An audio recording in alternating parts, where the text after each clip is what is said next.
Hi guys! Welcome sa aking channel. Very excited ako ngayon dahil this is my first collab with a drone company. Yes, you heard it right.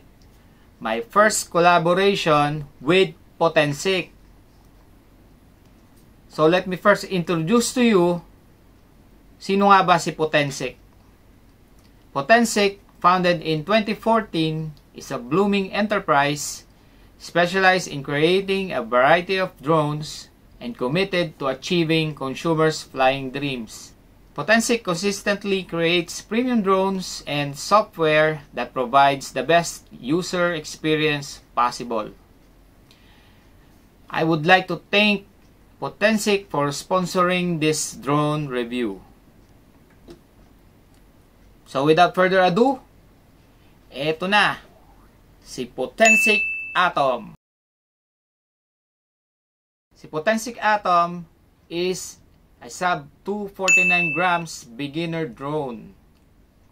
Meron siyang 4K camera with EIS, 3-axis gimbal for stable footage, optical flow sensor, 6 km flight distance, smart battery with 32 minutes of flight time, and meron din siya mga quick shots at active track. O, di ba? Pero ang pinakamaganda sa lahat ay ang kanyang price versus performance. Sa murang price nito, siguradong ay nako, magugustuhan nyo si Potensic Atom. So, samahan nyo ako.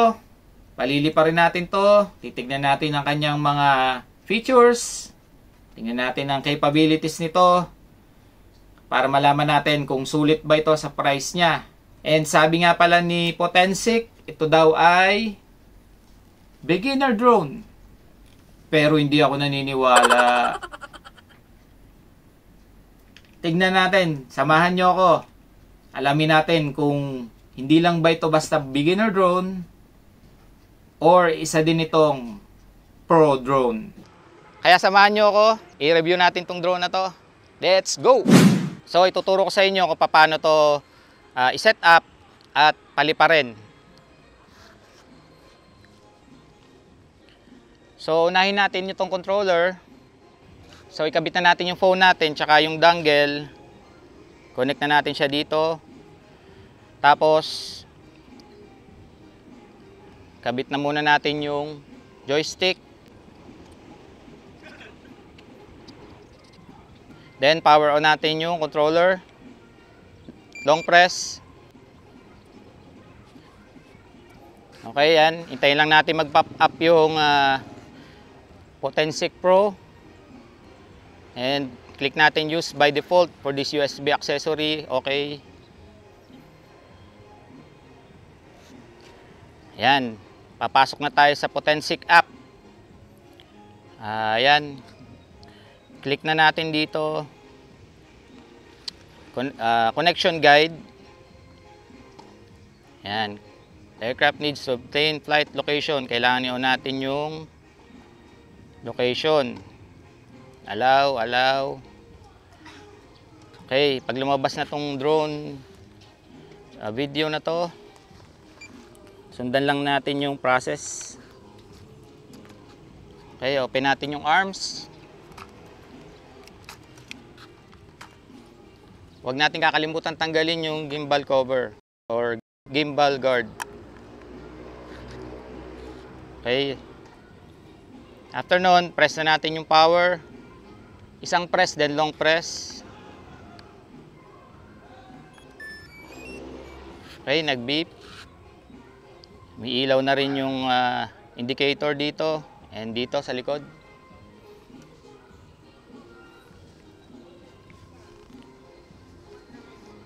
Okay, wait lang natin mag-pair yung drone at yung controller. Ayun, nag-pair na kaagad. Saglit lang. Okay, bago natin siya paliparin, i-calibrate muna natin yung compass.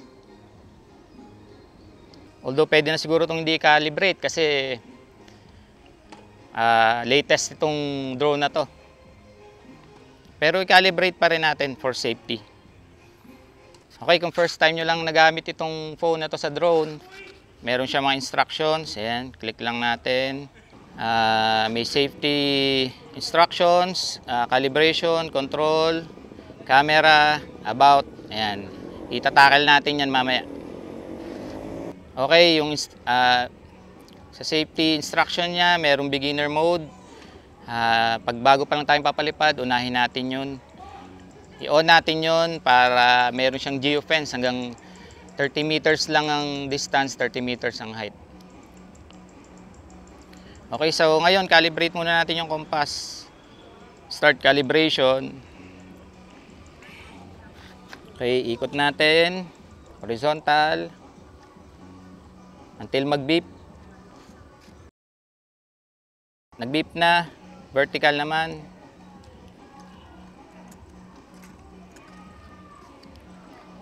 Okay.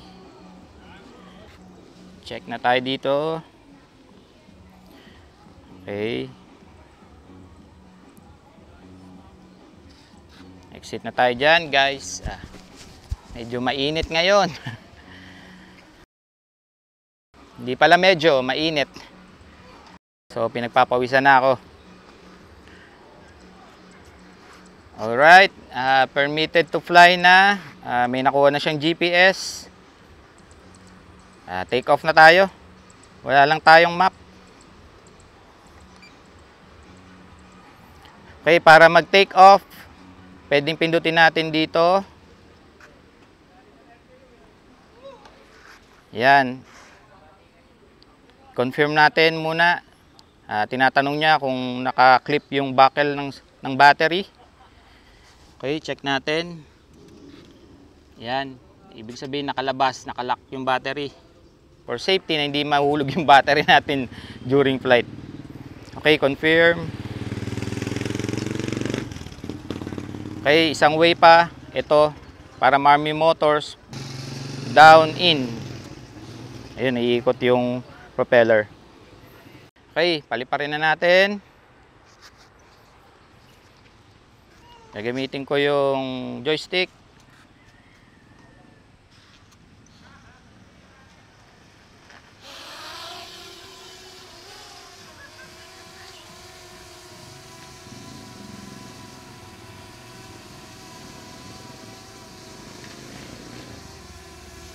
Okay, bago natin pataasin, check muna natin stability niya.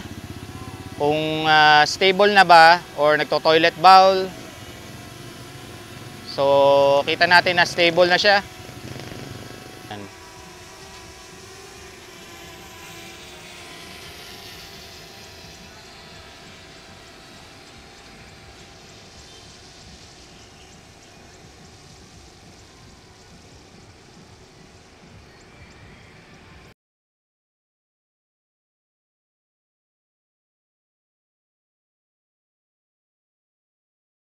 Okay, naka-lock tayo. So, exit tayo ng beginner mode.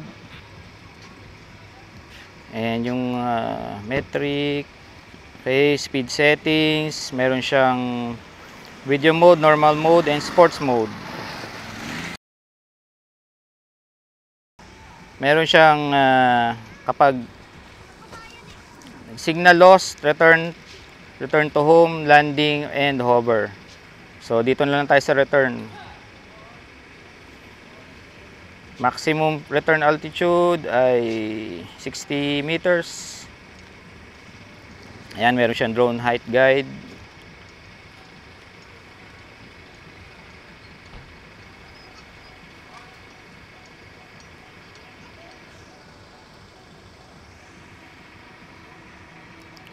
Ayan, panoorin lang natin kung paano siya mag-return to home.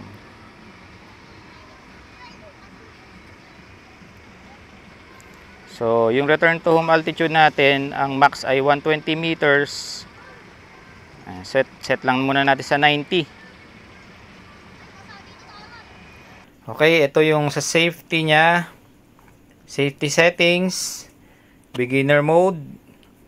Drone will be confined to a cylindrical space with a radius of 98 feet, 30 meters, and height of 98 feet and 30 meters.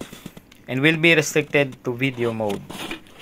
Okay, yan yung beginner mode pag in-on natin, yung sinabi ko kanina.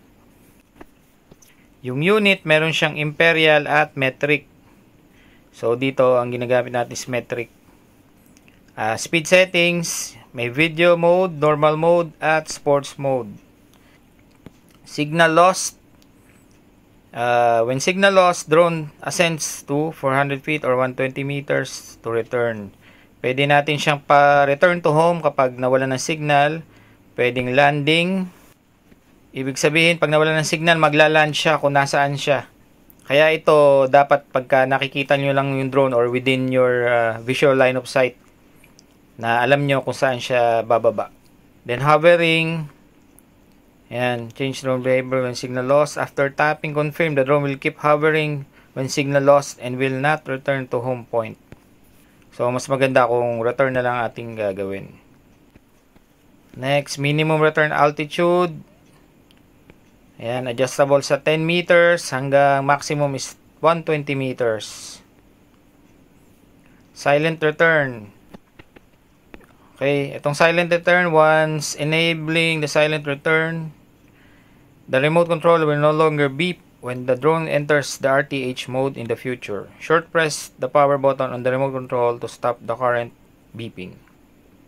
Kung ayaw nyo na maingay, nag-beep ng beep siya kapag mag-RTH, i-on nyo lang to. Virtual fence. Altitude limit is 10 meters to 800 meters. Yan, pwede natin yan i-maximum. No limit. Yung distance naman niya, no limit din. Pero sa mga expert na lang to, kasi sa beginners, ayan, hindi natin yan kailangan gamitin. Flight safety tips. Enable to receive operation tips or suggestion in flight interface. Then battery information. Alright, and may makikita natin yung temperature ng battery, yung current, and then voltage, at yung cycle count ng battery. Okay, next ay calibration. Yan, ginawa kanina. Compass calibration, gimbal calibration. Itong gimbal calibration kapag meron lang gimbal tilt. So, kapag wala namang anomaly sa gimbal, wag na natin galawin yan. Pati itong gimbal fine tuning, leave it as is. Remote controller calibration. Ayan. Ito yung joystick calibration. Repair the drone. Hindi natin gagawin, hindi repair. I mean para mag-connect lang yung drone sa controller kapag ka na lost signal. Next, control stick mode. Pwede mo siyang gawing left stick, yung turn right, up and down. Tapos yung right stick naman ay forward, backward, mode 1 yun.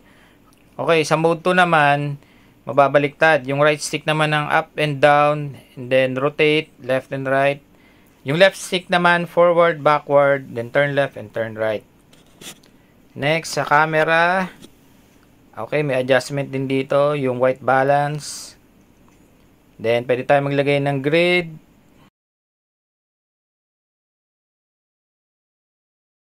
Sa SD card, remaining or total capacity. SD card settings, format, others, enable telemetry data. Okay, ito yung merong telemetry data dyan sa may ibaba. Kung makikita nyo, merong maliit na nakasulat dyan. Ayan, nare-record din yung telemetry data. Add GPS coordinates to photos and metadata. Okay, about. Ayan, makita natin yung device, kung anong device yung gamit natin. Atom, itong serial number, remote control serial number, firmware version, and app version. Ito, version 6.0.0.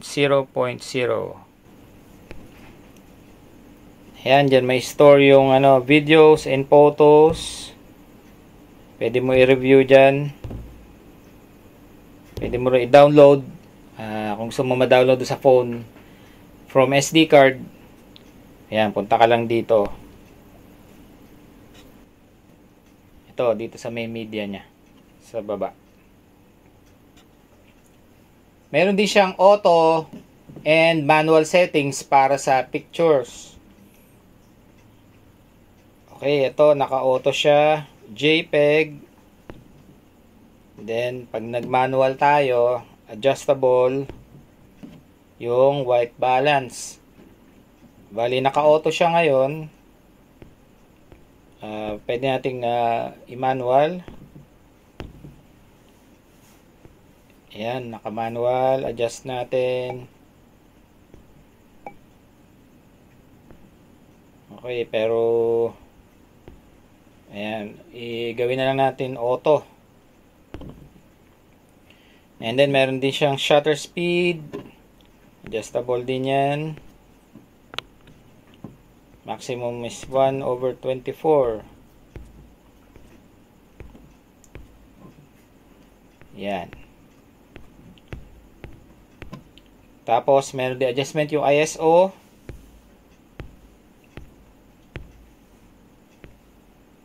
Okay. Pag madilim yung subject or yung kukunan natin, pwede nating adjust yan. Hanggang 6,400.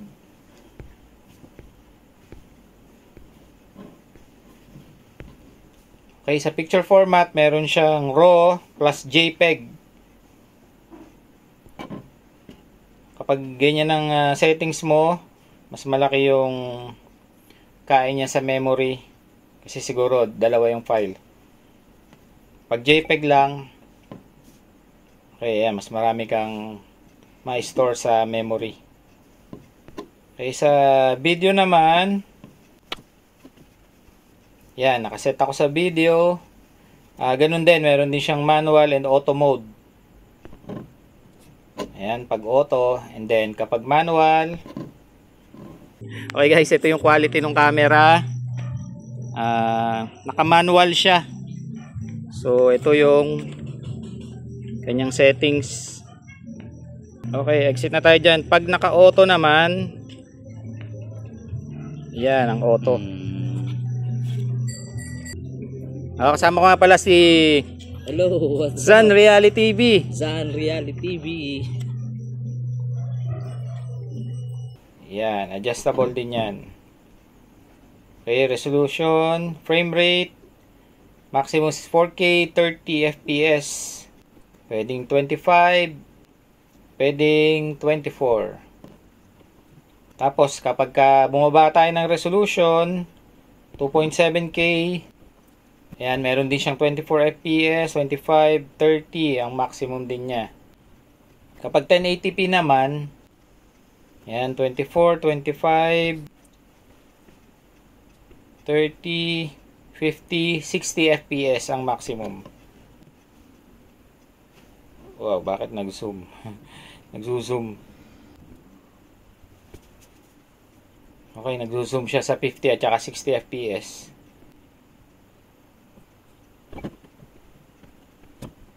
Okay, same lang din yung adjustment ng shutter speed tsaka ISO.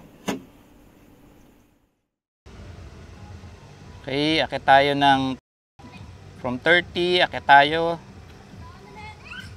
Okay, yan, mga 80.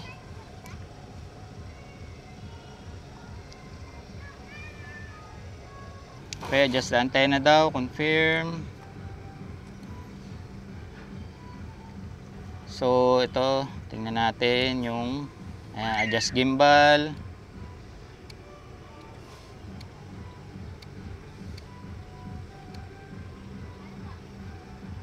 Gimbal down. Adjustable yung gimbals guys. Meron siyang slow. Ayan. Pwede rin i-adjust yan. Pwede mo rin pabilisin.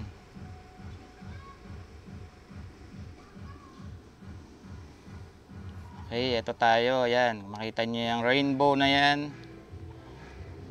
Ayan, dyan tayo nagpapalipad.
Okay, stop recording.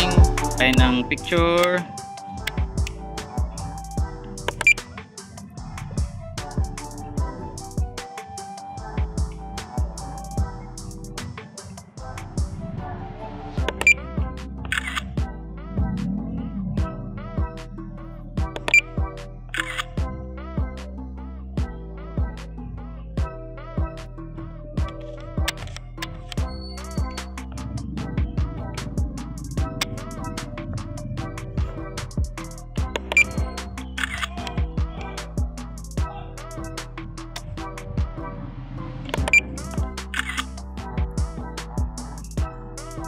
Kung mapapansin nyo guys, napaka-stable niya.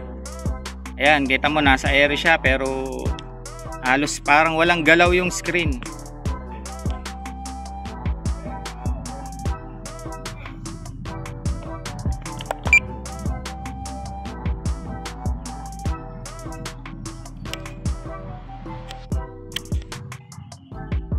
Gimbal natin, kaya niyang tumungo hanggang 90 degrees.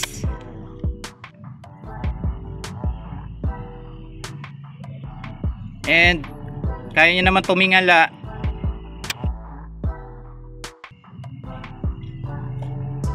Ayan, no, 20 degrees up.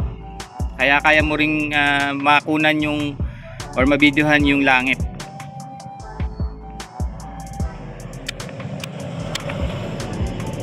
Quick shots.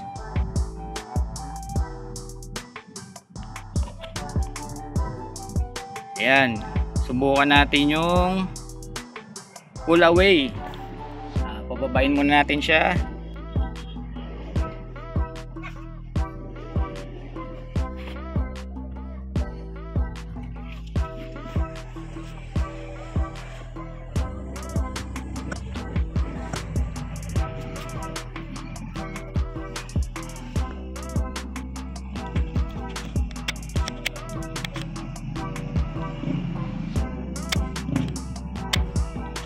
Okay, hindi ko masyadong ibababa yung drone kasi may tatamaan doon sa likod. So, try natin mga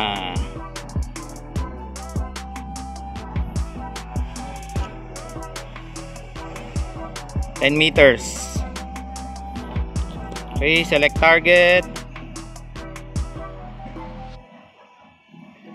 Okay, may adjustment siya kung gaano kalayo. Okay, 40 meters yung pinakamaigsi niya. Try natin, go. 3, 2, 1, go. Yan, matras siya, dahan-dahan. Matras din, papataas.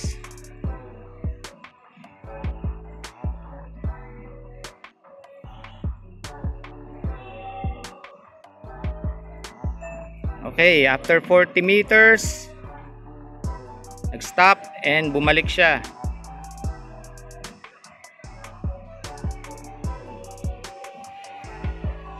Alright, bumalik siya kung saan siya nagsimula.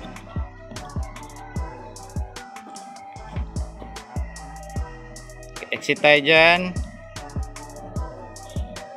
Okay, another quick shot, yung rocket.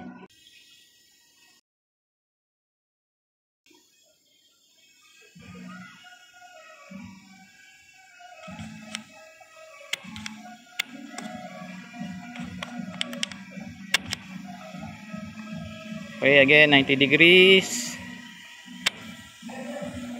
Choose a target. Paketin natin siya ng 50 meters or 60. Try natin. Yan. Okay, gumagalaw siya. Reselect natin ang target. Okay, go. Ayaw niya.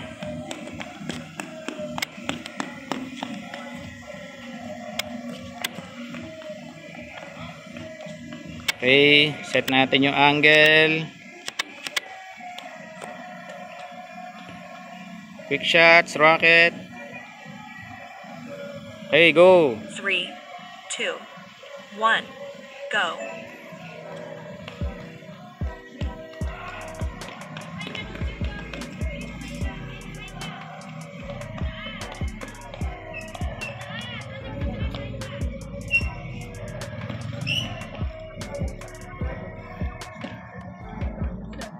Okay, antayin natin matapos. Kung mapapansin nyo, meron ditong percent sa kanan. Ayan, kung ilang percent na yung ginagawa mong quick shot.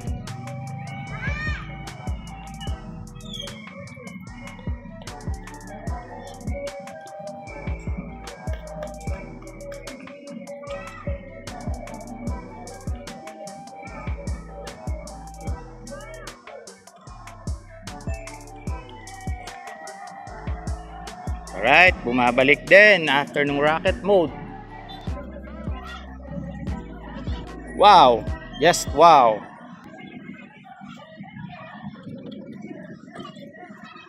Alright, hintayin lang natin bumalik.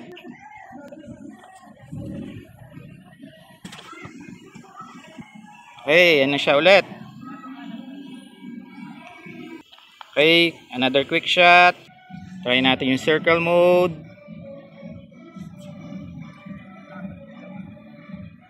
Choose target.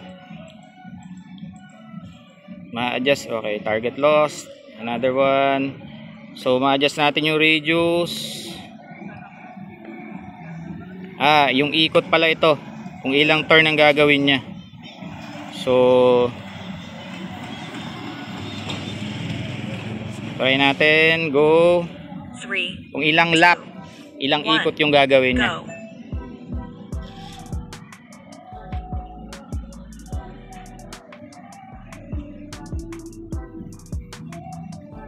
Okay, automatic na rin yata yung radius. And tingnan natin kung pwedeng palayuin. Oh, nag-exit. Nag-exit siya, guys. So again, click subject. 3, Go. 2, 1, go.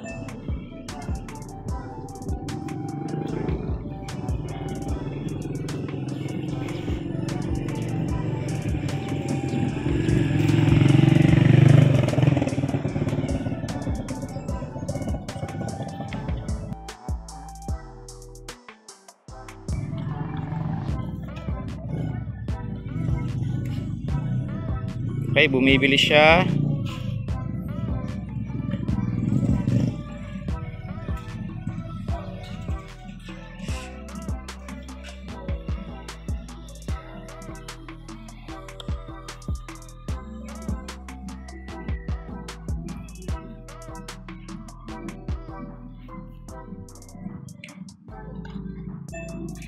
Okay. Sit tayo dyan. Okay, spiral. Choose a target. Click. 3, Start. 2, 1, go.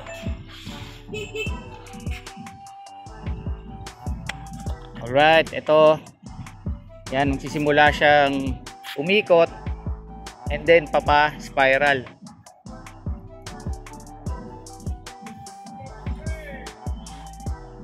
Okay, yan. Papataas.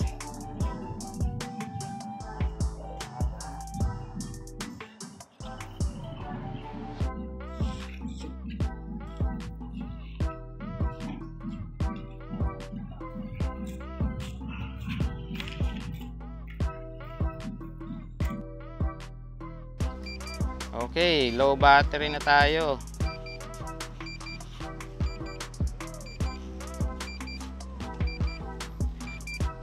Okay, low power, return to home.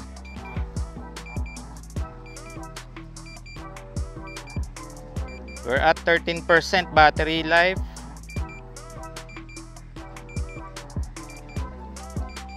Okay, tingnan natin kung saan siya bababa.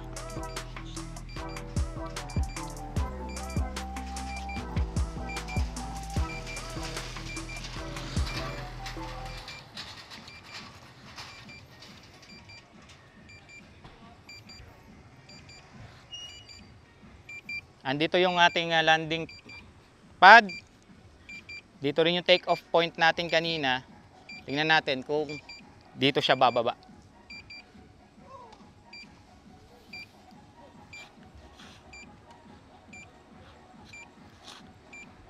Kapag malayo yung bababaan niya, pwede natin i-adjust yung joystick. Pwede natin i-control. Let's say, bababa pala sa may tubig. Ayan, galawin na natin yung control.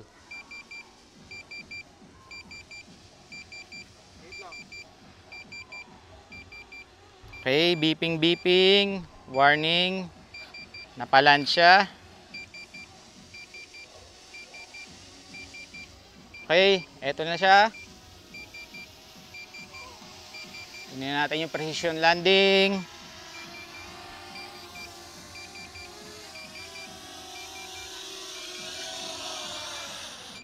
Alright, not bad guys.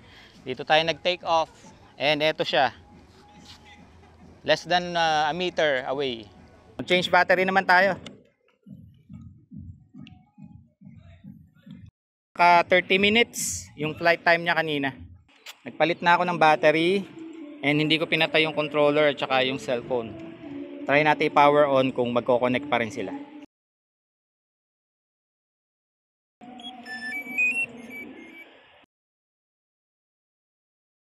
Okay, wait lang natin. Kung hindi na ba natin kailangan patayin or buhayin yung remote control. Connected. Alright, nag-upgrade siya bigla.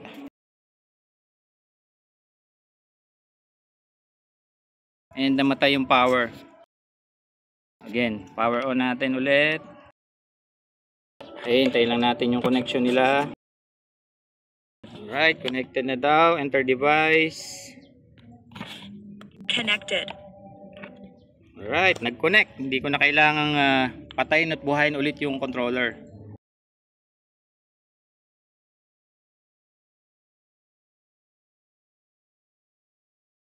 So, wait na lang ulit tayo ng GPS.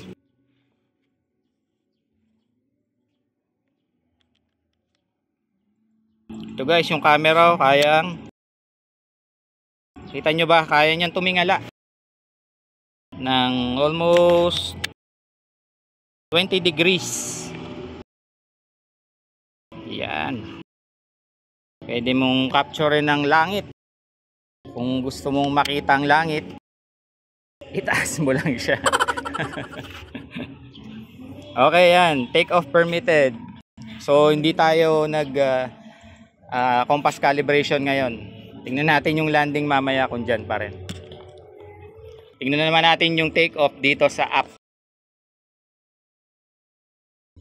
Swipe.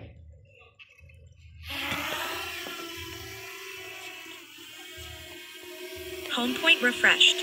Ayan guys, naririnig nyo ba yung ingay niya ng propeller? Halos wala, napakatahimik. Sa lahat ng na-review ko, ito na ang pinakatahimik.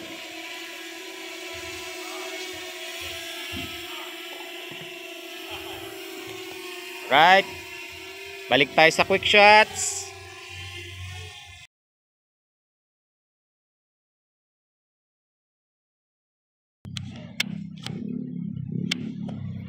Okay, choose a target.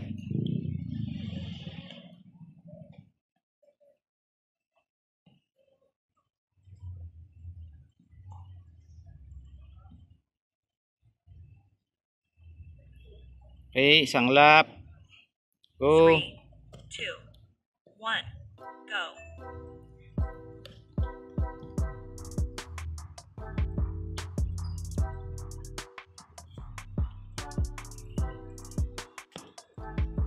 Yan, iikot siya and then papalayo ng papalayo.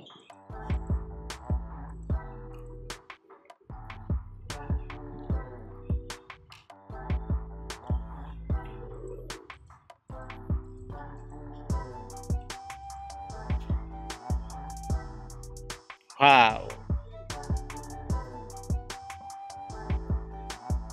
Napakaganda ng quick shots, guys.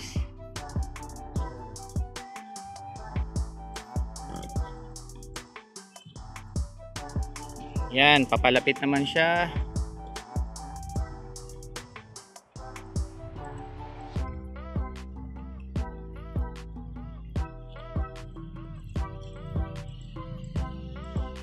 Alright, very nice. Yan, bumalik din siya sa kanyang starting position. Exit na tayo dyan.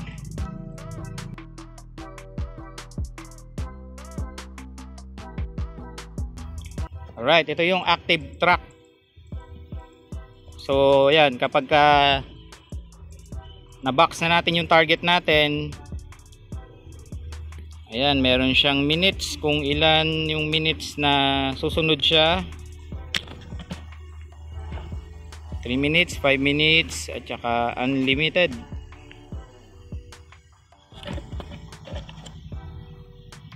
Alright, try natin, go. 3, 2, 1, go.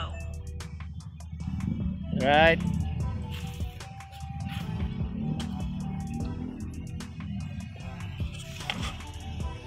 Na-track ba niya ako? Parang hindi. Stop natin. Lost target.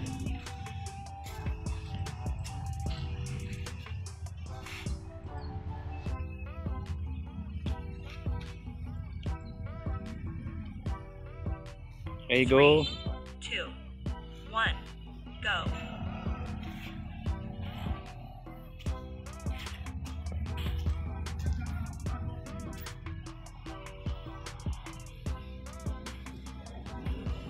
Okay, tinatrack niya ako.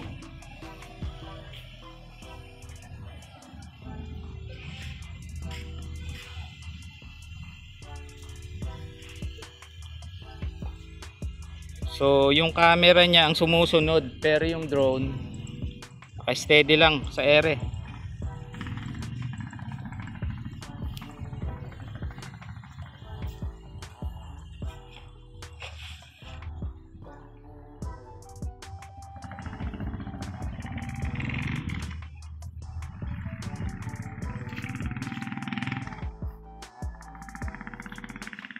Alright, ayan, sumusunod din siya.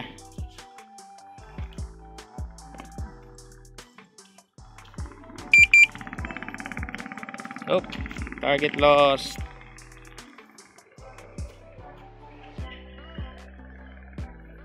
Three, two, one, go.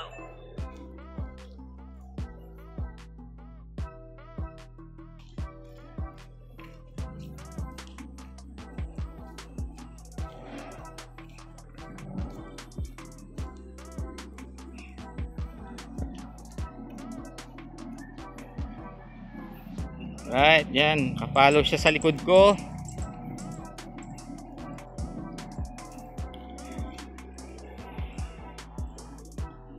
Right, pabalik. Tingnan natin kung anong gagawin niya.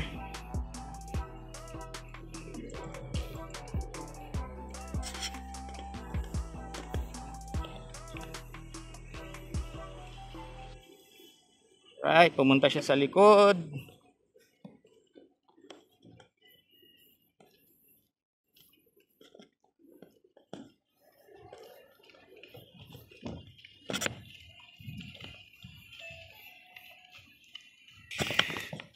Okay, tignan natin kung gaano kataas yung maximum height niya.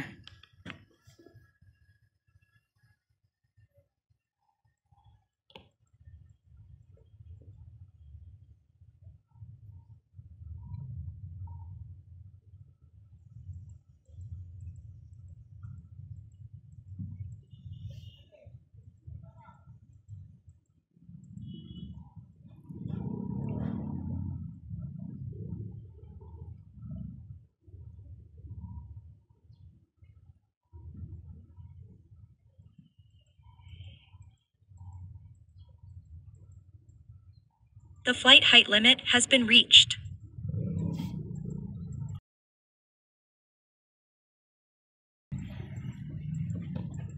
Alright, nakaset yata sa 90 meters yung height. Pero ang maximum height nito is 120. So kailangan lang natin i-set.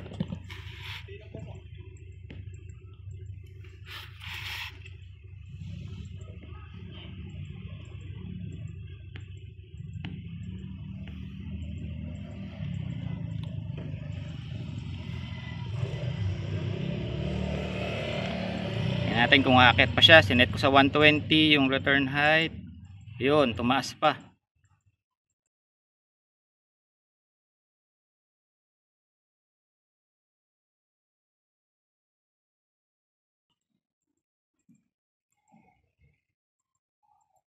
The flight height limit has been reached. Alright, 120 meters flight height.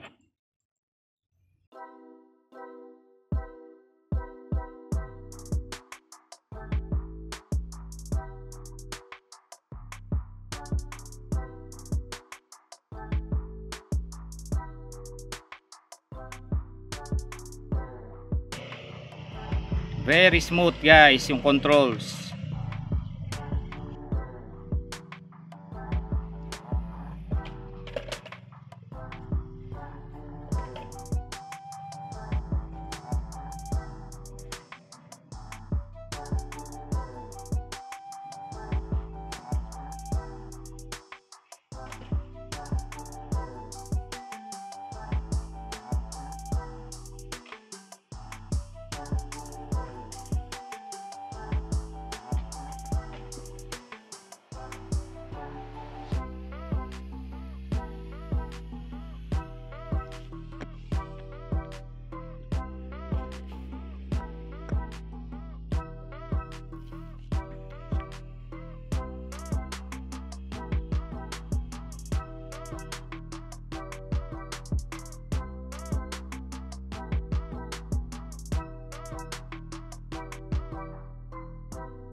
Alright guys, kanina hindi natin kinalibrate, pero nung mag-return to home siya, dito pa rin siya nagland.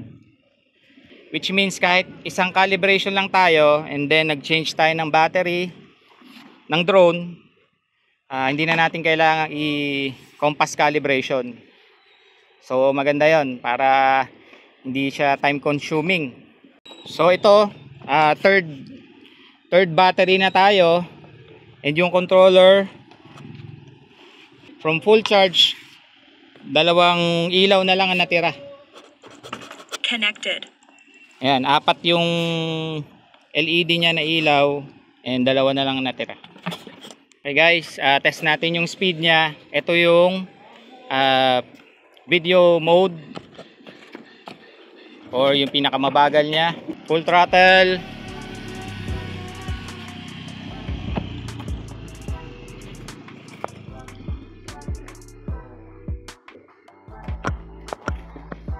Full throttle, video mode.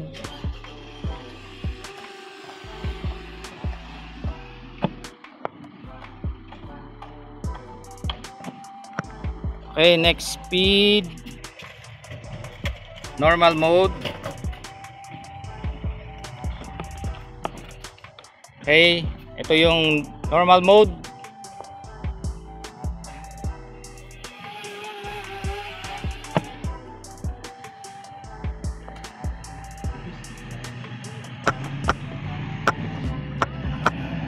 Okay, again, normal mode.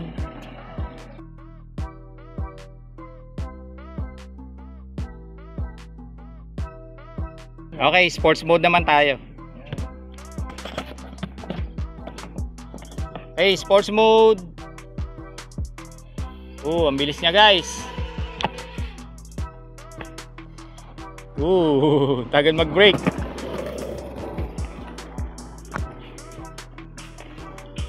Hey, medyo aggressive to. Sports mode, parang racing drone.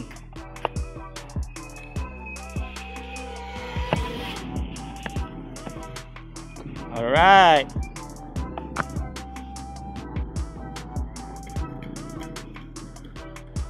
Full throttle yon, guys, sports mode. Try naman natin yung waypoints.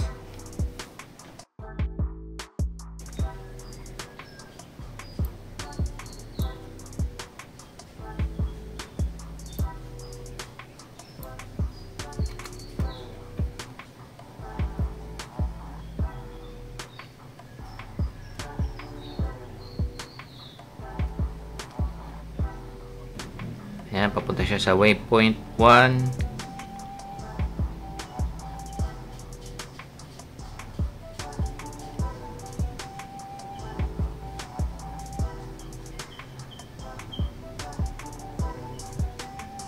Waypoint 2.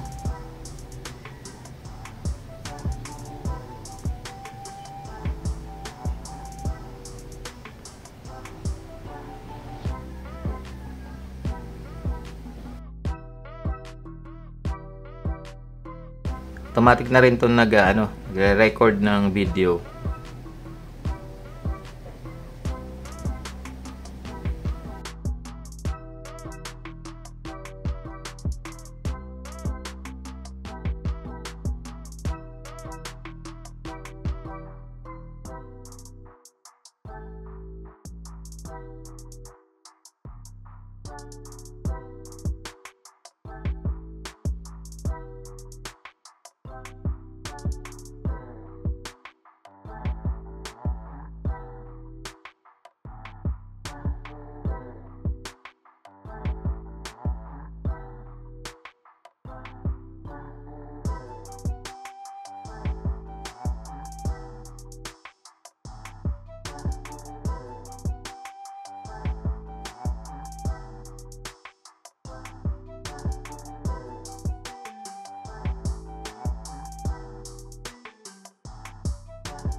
Okay, exit na tayo dyan.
Ouch.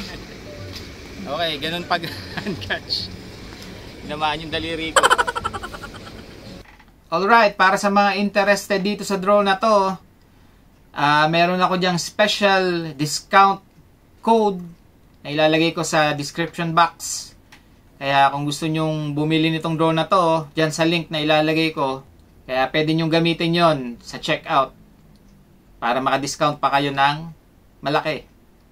So, ano sa tingin nyo guys? Pasado ba sa inyo si Potensic Atom? Sana nagustuhan nyo tong video review ko nitong Potensic Atom.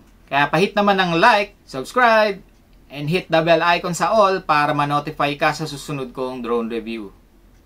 Maraming salamat sa panonood, and this is Tech DIY. Bye-bye!